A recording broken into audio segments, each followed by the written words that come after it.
Panibagong araw, panibagong blank check. Blank check na ikaw magpapasyaw. Ano magiging value ng araw na to? Tara, punta tayo sa vape shop. Okay.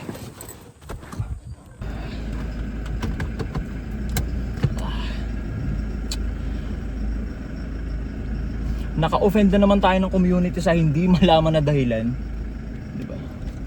At siya, podcast yun eh. Bigayan kami ng opinion eh. Diba sa school nga dati, diba? Walang tama o maling sagot. Elaborate in your own opinion. Diba?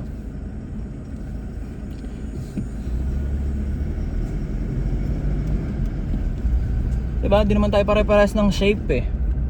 Magkaiba tayo ng hugis. So magkaiba tayo ng interpretasyon sa mga bagay-bagay.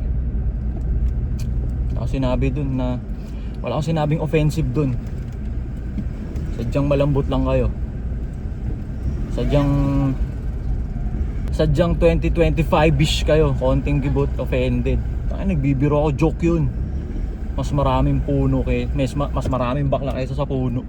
Kaya umiinit. Totoo ba yun? Naman totoo yun eh. Joke lang yun. Pag yung mga bading nagjo-joke, okay lang. Diba? Never naman kayo nakapagpatawa ng tungkol sa kung saan eh. Lagi ang majority ng patawa nyo may ino-optic kayo, diba? Tapos madalas, pangit. Hindi naman kayo ng optic ng gwapo eh. Ang ino-optic nyo, pangit. O kaya babaeng kinaiinggitan nyo kasi yung babaeng ganda-ganda. Pag gwapong lalaki, init kayo doon, hindi nyo opticin yun. Majority ng ginagawa nyong katatawa, pangit. Tapos nagbiro lang kami patungkol sa inyo, iyakan kayo. Weird.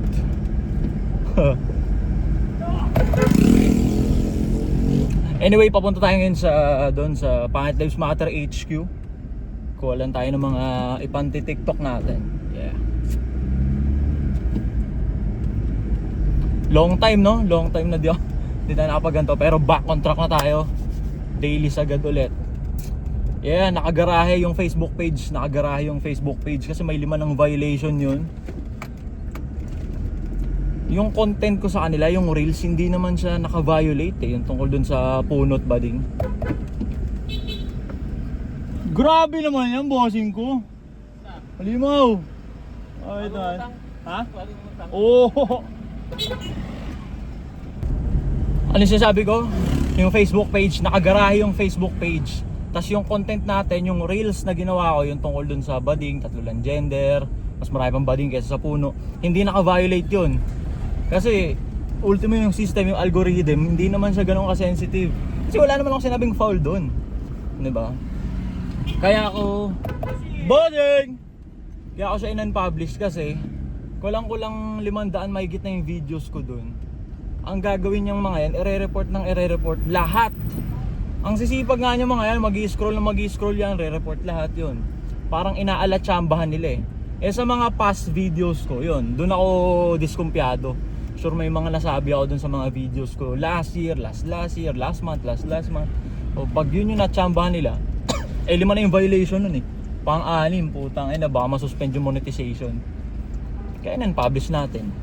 Hindi katuwagan yun, putang ina, smart move yun. Smart move tawag dun, alright? Kaya nga nandun yung options na yun eh. Pag di mo ginamit, tanga ka. Pangit lang tayo pero di tayo tanga, alright? Aray ko, hindi yung mga cup. Oh, hindi. Ano ito? Hindi, sa cup na lang. Pengi ako nung black na black.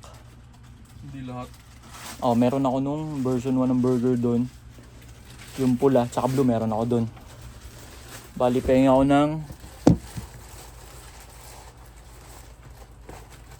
Manburo, tsaka tapon pula. Tingi-tingi ito lang o ano? Itig. Ano yan? Hindi, kahit tigdo-dalaw lang. Magkano tong Lion battery charger? Universal. 250 po.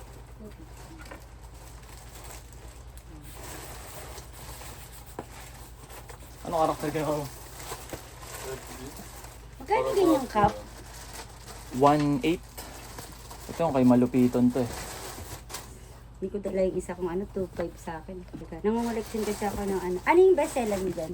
Ito. Tapos, nanonood ka ba ng Facebook kay Malupiton? Ito yung sa kanya. Ito, mabenta to Nagbablog yun. din ako. Kupal ka ba, boss? Ito pinakamabenta yung mga ganito. Yung kay Malupiton. Oo, yan. Meron ako nito. Ito pala yung sa paking ko. Magaling ganito? 1,730. Meron din to. Parcel mo. Sapatos yun. Ako kasi Parcel ba? kumukuha ko yung direct sa pinaka-ano nila. Kanino? Hindi, saan ka bumili nito? May ganito ka yung bossing cap? Saan ka nakabili? Sa TikTok? Direct. May kakilala. Hindi, sa amin din galing yun. Kami manufacturer. Ayan, kaya karton May yan. kakilala. Na reseller namin. Alright. Solid. Ang ganda, kuya. Yeah, parang new era yan. Yung era nga, meron din ako yung era. Yeah. Collector ako yung era. Ito pinakamabibenta kasi yan yung pangit. Ano yan eh, parang sa brand ko yan eh. Pangit Lives Matter. Ito yung mabenta yung kay Joel. Oo, yan. Pero sa mga girl, anong suggest mo na ano? Pero kasi Wala eh, hindi. Ano talaga eh, depende sa'yo Yun kung paano mo yung sexy. dadalhin eh. Oo. Oo, kung paano mo dadalhin. Pero ako kasi puro pang man kasi yung mga ginagamit ko na ano. Mas like ko kasi. Meron yung maraming kulay, pati yung version na. Pati mo yung version na. Oo, Meron oo, naman. oo. Okay. 2.5 mo nabili? Dapat yun ah. Nag-reseller din kayo. Hindi, kami yung owner, kami yung brand owner. Pwedeng kumuha sa inyo ng pambenta. Oh, pwede naman. Magkano? Kunyari, mag-umpisa mo na sa 10 Oh, minimum 10 talaga. Nakuha na natin yung mga kailangan natin doon. Nandito lang muna tayo sa bakery. Bibili lang tayo ng pandesal. Nandito na ulit tayo ngayon sa bahay. Naka-play din yung content ni Sadaw. Napakinggan natin. Diba? May mga tao naman naniniwala dyan eh, makitindihin. Hindi mo Stop muna tayo. Diba? Kasi kung hindi, malamang sa malamang, kinontra na namin ang kinontra yan. Hindi naman. Hindi nga kami tumatapak sa paniniwala ninyo. Kayo yung tumatapak sa paniniwala namin. Hindi talaga change. Marami. Ito rin yan, ganyan-ganyan, explain. Diba? Kaya ayaw nga namin. Ayun lang yung base namin, science yan na religion, diba? Masaya ka sa ginagawa mo. Walang pakialamanan ng pinili natin na kasarian. Ilabas na natin yung paperwork na yan. Walang pakialamanan para lang yung religion. Exactly. Sarili paniniwala. Tapos na po yung mga dating sitwasyon na pangkakawawa sa mga babae. Equal rights ang mga babae sa lalaki. Tulad na relasyon ko sa asawa ko. Fair. Oras natin ngayon, ayan, mag-alas 11. Mag-edit na lang muna tayo ng pang-upload sa TikTok. Mula dun sa mga videos na in-upload natin.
Sa isang tagpo, nagbago ang lahat. Ang title po ng pag-uusapan natin ngayon ay tagpuan. Ang pinaka-main na takeaway po natin, ang isang tagpo kay Jesus ay kayang baguhin ang puso, pagkatao at direksyon ng buhay ng kahit na sino. Hindi ko na i-video.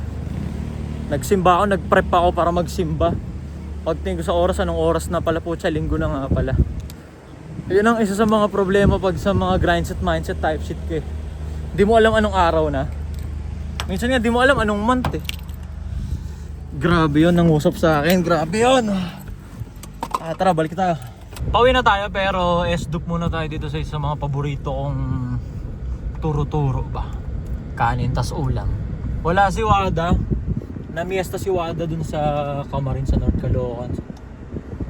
Tayo lang ang tao ngayon kaya may gagayin tayo dito.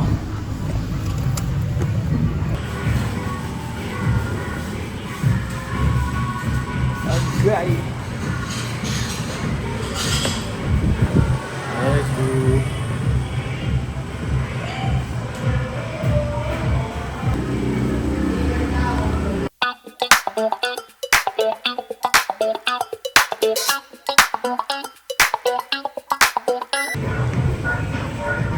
Champion.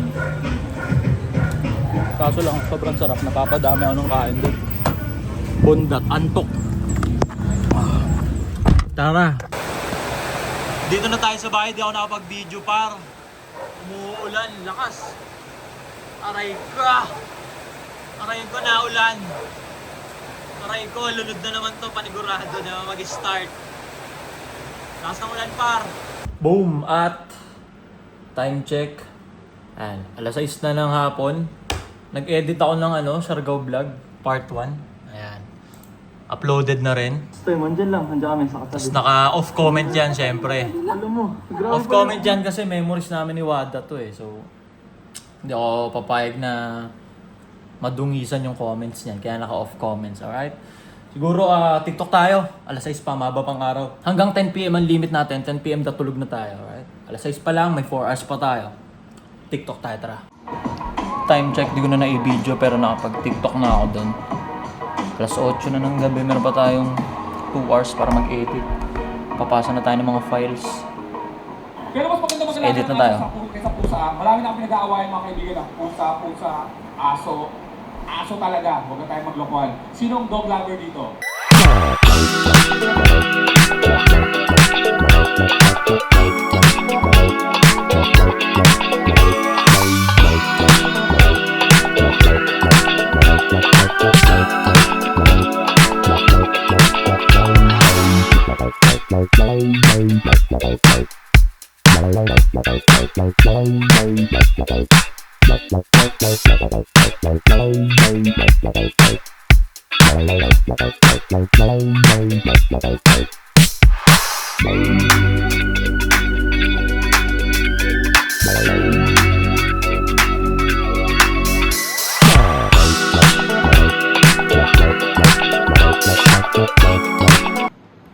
Alright na yun, para wala na masyadong mahabang outro.